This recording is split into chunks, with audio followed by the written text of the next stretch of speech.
Hello, third grade class of Grace Christian Academy. Pastor Phil here, sitting in as a guest reader for this fantastic novel, Dectectives in Togas, reading chapter 11, titled Snakes. They met in Minerva Square 2 hours later. The weather had turned foul. It was very chilly, and dirty gray rain clouds were scudding across the sky. Flavius' teeth were chattering. He had drawn the hood of his cloak far down over his ears. Perhaps his shivers were due as much to the thought of Lucas as to the cold. Antonius showed them a small dagger he had concealed in the folds of his toga. Just to be on the safe side, he remarked mysteriously. He then made a great show of hiding the weapon under his toga again. "You act as though Lucas were dangerous," Julius said nervously. "He might try to put a spell on us after all," Antonius said. "In that case, your dagger won't be any help," Julius replied. "A dagger always comes in handy," Antonius insisted. "Odysseus put out the Cyclops' eye with one." "That was a sharpened stake," Julius said. "We might take a stake along then," Antonius offered. Mucius urged them to get moving. "We must be back home before the doors are locked for the night," he reminded them. "Have you any money with you?" Julius asked. "Why?" Mucius was taken aback. "Lucas won't prophesy for nothing. I haven't a single copper with me."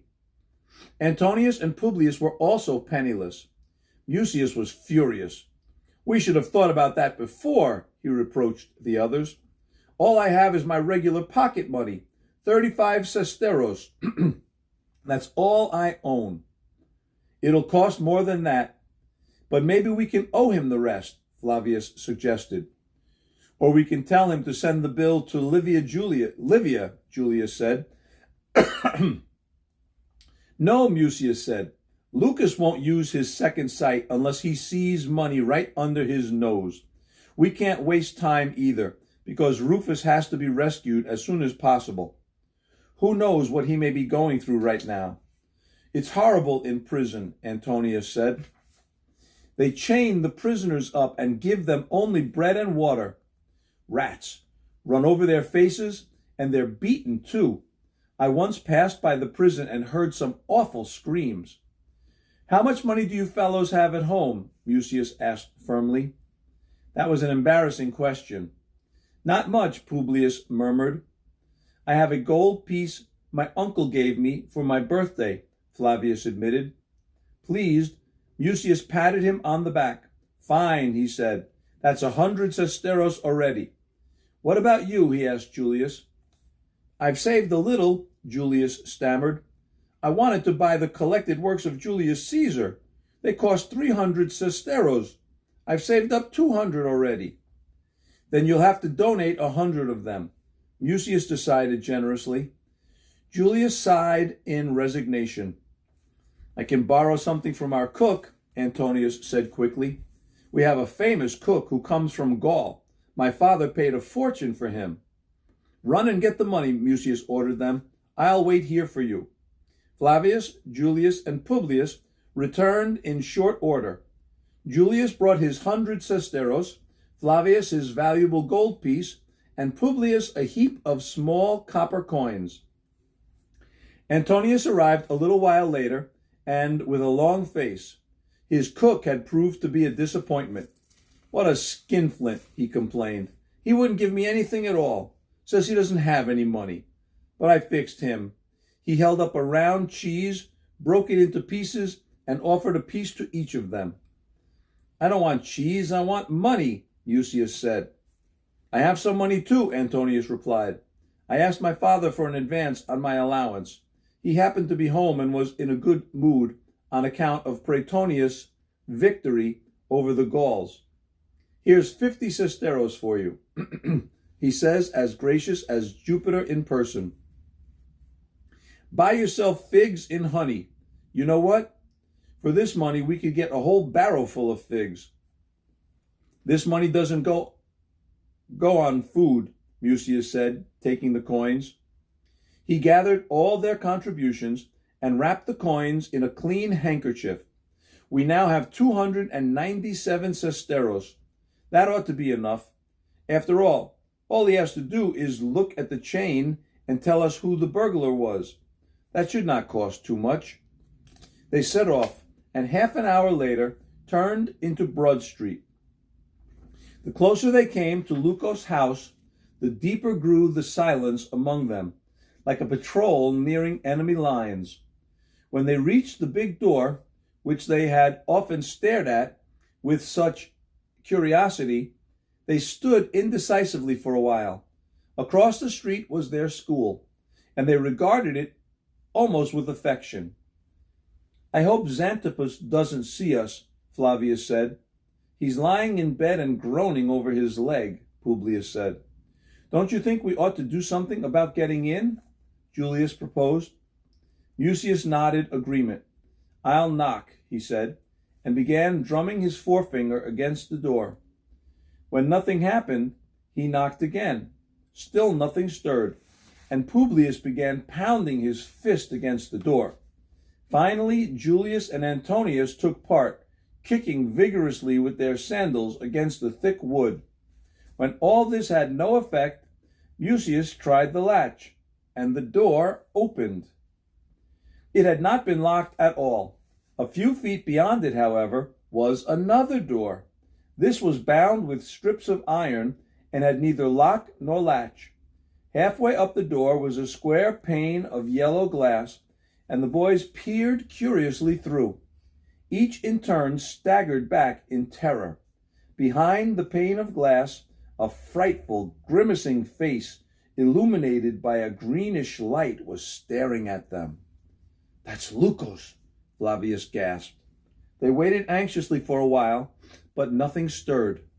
Finally, Mucius peered through the glass once more and said, "It isn't Lukos, it's only a mask." "What a horrible mug," Julius said. "What's the idea?" "It's supposed to scare away evil spirits," Antonius said. "It could scare away even the good ones," Publius grumbled. "Here's a ring beside the door," Antonius noticed. "It must be there for a reason. Pull on it," Mucius suggested. When Antonius pulled the ring, there sounded from somewhere deep inside the building a quivering bell tone, like a sigh from the world of shades. "What a gruesome noise," Julius murmured. Suddenly the door flew open without a sound, as though moved by ghostly hands. The boys stared, but there was no one in sight. "He opened it by magic," Antonius whispered. Before them stretched a long, dark corridor. Back of the yellow pane of glass in the door hung a wooden box, to which the mask was fixed. It was lighted by a small oil lamp with a green shade. "Clever, that," Julius whispered. "What do we do now?" Publius asked. "We'd best stay here at the door," Flavius recommended. "I see a curtain back there," Mucius said. They walked slowly down the corridor as far as the curtain and then hesitated in front of it. There was a faint moldy smell. "Well, what are you waiting for?" A hoarse, unfriendly voice called out abruptly, "Come in!" The boys startled in fright, but automatically obeyed. Mucius pushed the curtain aside and went right in. The others followed him uneasily. They found themselves in a large, vaulted room, only dimly illuminated by a flickering fire in a fireplace. The bare walls glistened damply and were completely windowless. All around stood high columns, their tops lost in deep shadows. From each column hung a grinning mask as ugly as the one behind the front door, and all the masks were illuminated from within, so that they looked like so many horrid ghosts. The soothsayer sat behind a large table with his back to the fireplace and stared at the boys in silence. He looked even eerier than they had imagined him. Long, dirty yellow hair fell in tangled strands down to his shoulders, and over his forehead, as far as his eyes, and his face was strangely painted. The upper part of it was white. From his mouth down, it was painted black, so that the top of his face seemed to be detached from his body. He wore a long black cloak embroidered with silver stars, and in his left hand he held a ball of polished metal, which reflected the glow of the fire. I wonder if you ever show pictures? Yeah, they have a book in front of them. All right. So you can see the picture of how scary that looks, right? "Come closer," Lukos said, hoarsely lisping. The boys edged up to the table, which was heaped with writing tablets and yellowed parchments. Their eyes fell on a sharp, short sword, which filled them with distrust. But they were disturbed most by a basket filled with writhing snakes. Lukos scrutinized the boys with small, cunning eyes, which seemed to them full of hatred. "What do you want?" he asked. Lucius hastily thrust the chain into Julius's hand. "You talk better than the rest of us," he whispered. "You speak to him." Taken by surprise, Julius laid the chain on the table. He kept a respectful distance from the snakes. "Good day," he said politely. "We hoped you could tell us who this chain belongs to."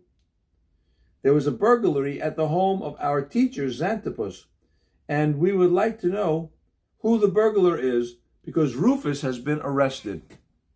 You see, we are Rufus's friends, but he is innocent, and that is why we have come to you. We have heard that you know everything, so perhaps you can help us." Julius fell silent and gazed hopefully at Lukos, but his speech seemed to have made no impression. The soothsayer stared intently at the chain and did not say a word. The boys did not know whether he had gone into a trance or just fallen asleep with his eyes open. Julius cleared his throat. "We have an idea the chain belongs to the burglar, so we would like to know what his name is and where he lives." "That should not be a hard job for you, should it?" Still, Lukos did not reply. He closed his eyes and remained silent, unmoving. It was uncannily still in the room. The boys could hear nothing but the low crackling of the burning sticks of wood in the fireplace. "Maybe he wants his money first," Publius whispered. Julius summoned up his courage once more. "We will pay, of course," he said to Lukos. "What will it cost for you to use your second sight for us? We have money with us." The effect of these words were startling. Lukos sprang to his feet. He was much taller than the boys had imagined, at least a head taller than Publius, who was lanky and big for his age. Pounding the metal ball on the table, the soothsayer thundered, "Get out!" The boys were stunned. "Get out of here, you shameless brats!" Lukos screeched. Suddenly his hand flashed into the basket, and he threw the wriggling snakes at them. The boys screamed with terror. They all ducked at once, and luckily the knot of snakes flew over their heads. A single snake became detached from the rest. It hit Flavius in the face, bounced off, and fell to the floor, where it wriggled right side up, raised its head, and hissed at the boy. Flavius almost fainted with shock. But seeing his friends making their escape from the room, he uttered a piercing cry for help and flew after them. As if pursued by the Furies, they raced down the long corridor, squeezed through the two doors in a body, and ran down Broad Street almost all the way to the Forum. They did not stop until they reached a public fountain, where they greedily drank the cool, clear water flowing from the mouth of a stone lion. Gradually, they grew calmer.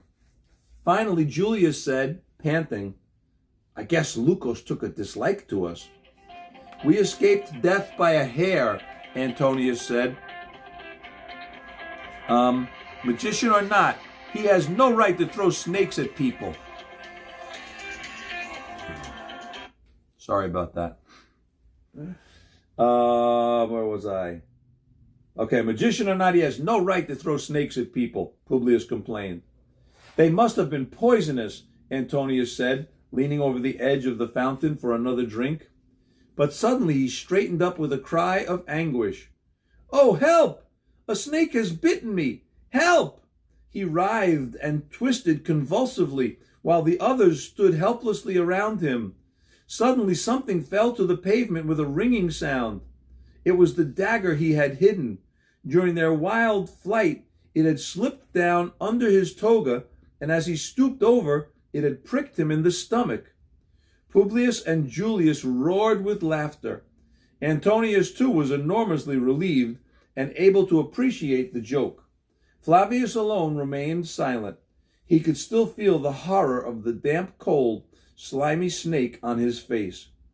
Where is Mucius anyway? Publius asked, looking around in surprise. There was no sign of Mucius. It was already dark and the streets were almost deserted. A gust of wind, whipping up a billow of dust in front of them. Thunder boomed in the distance. I don't understand that, Julius said uneasily. Where can he be? Probably he ran first before we did and went right on home, Publius said. That isn't like him, said Julius. He's never been the first to run away, and besides, he has our money with him. He thought maybe we would fool around and he wouldn't get home on time, Flavius said.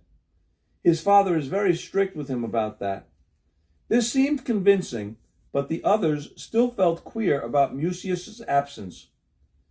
However, they did not have time to think much more about it. A brilliant streak of lightning flashed across the sky, followed by ear-splitting thunder. Immediately afterward, a fearful shower of hail began pounding down upon them. We'd better get home, Publius shouted. He tucked up his toga and began running with great leaps down the street.